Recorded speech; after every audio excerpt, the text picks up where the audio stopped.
ANZ dulu ya. Pak Arman Chin, chapter presiden dari Sydney One Regional Australia New Zealand ya. Silakan Pak Arman. Terima kasih Pak Joni. Ya. Selamat malam pria-pria yang terbahagia di dunia ini. Terima kasih atas kesempatan yang diberikan kepada saya untuk menabur kasih Tuhan yang luar biasa di dalam kehidupan saya. Nama saya Arman Chin, seperti yang sudah diperkenalkan. Saya tinggal di Sydney sejak tahun 96, jadi udah 26 tahun. Punya seorang istri tentunya, dan 2 orang anak, sudah berumur 21 tahun perempuan dan yang 19 tahun laki-laki. Malam hari ini tema kesaksian saya adalah pemeliharaan Tuhan yang tidak pernah berhenti. Saya coba cepat supaya bisa 7 menit ya. Saya datang dari keluarga Buddha. Papa saya sangat anti sama gereja. Tapi berkat kemurahan Tuhan pada saat saya SMP, salah satu teman saya ajak saya ke gereja. Dan saya langsung kecantol gitu loh, kepincut dari gereja itu. Dan akhirnya membuat saya sangat aktif, karena saya suka sekali. Saking aktifnya itu saya apa aja saya jalanin. Saya sampai jadi guru sekolah minggu. Yes, aku mau jadi guru sekolah minggu. Saya jadi guru sekolah minggu. Jadi saya jadi ketua remaja pada saat saya SMA, dan terus jadi ketua pemuda pada saat saya kuliah. Terus sampai juga jadi majelis paling muda di gereja. Semua tua-tua saya paling muda waktu itu. Ya, akhirnya ya, itu terus berjalan begitu. Saya begitu semangatnya melayani Tuhan, apapun aja yang disuruh saya kerjakan. Sampai akhirnya pada tahun 91, saya ikut retret komisi pemuda ya di gereja saya. Pada hari yang terakhir ada pembicara yang memberikan altar call.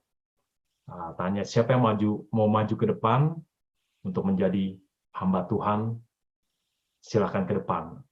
Saya nggak tahu kenapa. Saya juga sampai sekarang belum ngerti kenapa tiba-tiba ada sesuatu yang membawa langkah saya untuk ke depan gitu. Padahal saya nggak bermaksud untuk itu. Setelah saya ke depan, dia bilang, pendeta ini bilang, saya melihat gitulah sesuatu di kamu. Tuhan akan memakai kamu untuk jadi pendeta atau membangun gereja. Wah, saya kaget, nyesel juga saat itu saya maju ke depan gitu loh. Karena saat itu yang terbayang dalam benak saya bukan wajah Tuhan Yesus gitu. Yang muncul adalah wajah papa saya yang garang. Saya takut gitu loh, karena dia udah bilang, karena saya ke gereja ngumpet-ngumpet, itu saya belum cerita. Saya ngumpet-ngumpet gitu loh. Saya bilangnya belajar lah, apalah, ada ini segala. Jadi saya nggak bilang bahwa saya ke gereja.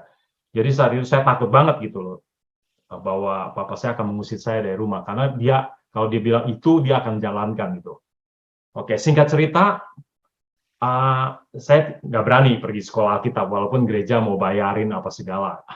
Jadi saya bilang, saya nggak berani gitu loh. Jadi seperti Yunus lah, suruh dikirim ke kota Niniwe, karena itu dia lari gitu dari itu. Saya juga begitu saat itu gitu loh. Akhirnya ya singkat cerita, Tuhan tetap, walaupun saya kabur dari apa yang Tuhan mau saya jalankan, Tuhan tetap memberkati saya dengan berkelimpahan dalam pekerjaan saya, sampai hobi saya yang saya nggak pernah bisa gitu untuk bermain musik. Tuhan kasih saya hikmat. Saya belajar musik tanpa les, saya bisa semua gitu. Sampai akhirnya saya bisa bekerja satu perusahaan musik yang paling besar di Indonesia saat itu ya, salah satu distributor terbesar. Saya bisa bekerja, padahal saya nggak pernah les. Itu berkat dari kemurahan Tuhan, saya yakin dan percaya. Itu bukan karena kepintaran saya, ataupun sampai sekarang saya belum mengerti gitu loh. Akhirnya saya pindah dari perusahaan musik besar itu karena saya punya jadi banyak koneksi. Saya kerja di satu perusahaan otomotif yang terbesar di Indonesia. Semua tahu namanya Astra. Saya bekerja, Tuhan berkati saya lagi dengan luar biasa. Dalam tahun pertama, saya bisa beli mobil cash. Lagi itu Daihatsu Verosa. Saya masih ingat harga 27 juta. Karena saya kerja di sono, saya dikasih diskon, saya cuma bayar 20 juta. Dengan bonus saya 1 tahun, saya bayar cash tanpa nyicil atau apa. Begitu besar ya kasih Tuhan sama saya gitu, berkatnya berkelimpahan banget. Tapi, nah di sini singkat cerita, wah 2 tahun kemudian gitu, saya berhasil banget, saya bisa jadi kepala cabang, bisa penjualannya gila-gilaan gitulah istilahnya ya. Kalau orang jual mobil 1, 2, saya jual ratusan. Karena saya jualnya sama gubernur, sama perusahaan-perusahaan, sama instansi pemerintah gitu. Ya, di saat itu karena kesibukan saya, akhirnya saya jadi minggu itu bukan ke gereja. Saya minggu itu jadi sama temen, karaoke, pergi party gitu. Akhirnya saking keenaknya, akhirnya saat itu lagi hot-hotnya adalah judi bola. Saya akhirnya jadi penjudi juga. Saya judi bola dan situlah Tuhan menampar saya. Pertama dikasih menang terus, akhirnya lama-lama saya kalah. Kalah sampai terpuruk paling dalam. Saya mesti jual mobil saya, motor. Sampai saya udah punya rumah juga, saya beli dari hasil itu. Saya mesti jual juga. Saya nggak ada apa-apa, sampai saya hutang sama bandar judi ini nih. Karena saya hutang, dia kejar saya pakai polisi, pakai ini segala. Itulah asal mulanya saya lari ke Australia. Karena saya ketakutan gitu loh. Saya lari ke Australia, saya mulai dari nol. Pekerjaan pertama saya adalah nyuci piring. Bukan di kota, saya nyuci piring di satu desa namanya Tagra. Saya ingat banget. Saya nangis. Dari kehidupannya luar biasa enaknya, sampai jadi kehidupan yang tidak enak. Saya masih cepat nih. Jadi saya singkat aja. Setelah itu saya pindah ke kota Sydney. Saya ingat tahun 96. Saya jatuh dengan yang parah gitu loh. Saya dengan kesedihan hati saya menginjak satu gedung. Saya masuk situ untuk ke WC gitu loh. Saya kaget di situ kok ada orang ngomong bahasa Indonesia gitu. Rupanya di situ ada persekutuan doa atau something waktu itu ya, ada 20-an orang. Akhirnya saya join gitu loh. Saya join, ya saya bilang, wah kebetulan sekali nih, saya susah sekali dapat orang Indonesia di sini. Saya gabung, akhirnya saya jadi ya ikut sama mereka. Itu bukan gereja ya, cuma persekutuan doa. Akhirnya itu 20-an orang, saya ikut aktif di situ karena saya bisa main musik. Di situ nggak ada yang main musik, saya main musik. Dari beli gitar, ada beli bass, ada drum, akhirnya sampai komplit. Dari 60 orang, jadi 90 orang, hampir 100 lebih gitu. Pada saat 100 lebih, kita bilang, wah, waktu itu belum ada pendeta ya, kepala persekutuan ini bilang, kita mesti jadikan gereja nih gitu loh.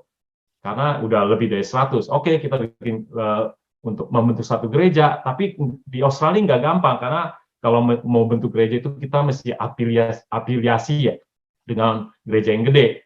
Terus kita ya udah lamar gereja itu, kita ditolak semua. Akhirnya sampai satu hari saya sama istrinya sama pengurus ini bertiga datang ke satu gereja namanya Churches of Christ. Di situ kita diterima dan boleh pakai gedungnya gratis. Mulai dari sekitar 100 orang. Sampai akhirnya dengan kemurahan Tuhan, dengan pekerjaan Tuhan yang luar biasa, akhirnya kita terbentuk gereja itu sampai sekarang adalah, kalau boleh dibilang, adalah salah satu gereja yang terbesar di Australia. Gereja Indonesia yang paling besar di Australia, kalau saya boleh bilang. Nah, dari situlah saya ingat gitu loh, apa yang tahun 91 itu pendeta itu bilang, bahwa kamu akan jadi pendeta atau church planting gitu, membangun gereja. Saya ingat itu, saya langsung ingat, oh, pemeliharaan Tuhan itu tidak pernah berhenti ke dalam kehidupan saya. Walaupun saya tidak setia, tapi Tuhan tetap selalu setia. Terima kasih. Pas 8 menit. Sorry, jadi 1 menit lebih. Thank you, Pak Armantin. Ya, silakan Pak Fidel untuk menambahkan. Ya, Pak Joni. Terima kasih ya, Pak Joni, Pak Edi, Pak Hartono, teman-teman di VICT. Apa yang disampaikan tadi oleh Pak Arman ya, sebenarnya luar biasa berkat yang kita bisa terima dari sini, Pak Joni. Ini rekan sepelayanannya Pak Adam Teja ini ya, dari Sydney ya, dari Ainshead ya. Nah, saya diberkati Pak Joni, teman-teman semua. Kalau kita lihat kesaksian, tentu sama-sama kita diberkati. Kita lihat kesaksian daripada Bro Arman di sini, jelas sekali bahwa ada banyak cara kalau Tuhan mau memanggil kita. Entah bapak kita yang keras, entah bapak kita yang anti dengan kekristenan kah, atau keluarga atau apa, tapi kalau rencana Tuhan memang ada pada diri kita. Nah, ini yang kita diberkati ini malam ini. Jadi ini kesaksian luar biasa, Pak Joni. Bisa disimpan baik-baik file dari Bro Ahmad ini ya. Kita bisa beli mobil, kita bisa diberkati Tuhan, tetapi sesudahnya itu kita anjlok dan kita lari ke mana ya, ke Australia, yang kita bisa tahu mau lari kemanapun kalau Tuhan yang mau kejar, pasti akhirnya kita dimenangkan kembali. Sedikit memang di sini saya lihat dari awal berkat lebih banyak Pak Arman dapat dari pelayanan-pelayanan gereja. Tapi saya percaya di pelayanan FGB, MFI juga, Bro Arman juga ini diberkati dan terus melayani Pak, terus melayani. Karena FGB, MFI adalah satu bengkel. Bengkel di sini banyak problem yang kita bisa dapatkan di dalam. Saya catat Pak Joni, 23 tahun saya ada di Full Gospel, saya lihat 23 peristiwa besar juga yang terjadi.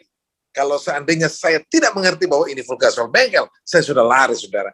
Ini malam kita diberkati secara luar biasa dari Pak Arman. Terima kasih Pak Arman, maju terus. Sama-sama, Pak. Luar biasa, salam buat Pak Adam Teja ya. Nah, oh itu, ya Pak Adam, kita punya komandan Adam, ini, Adam. Pak Adam ini, ya, baik. Ya, makasih Pak Fida dan Pak Armantin. Kita beri tepuk tangan dong buat prestasi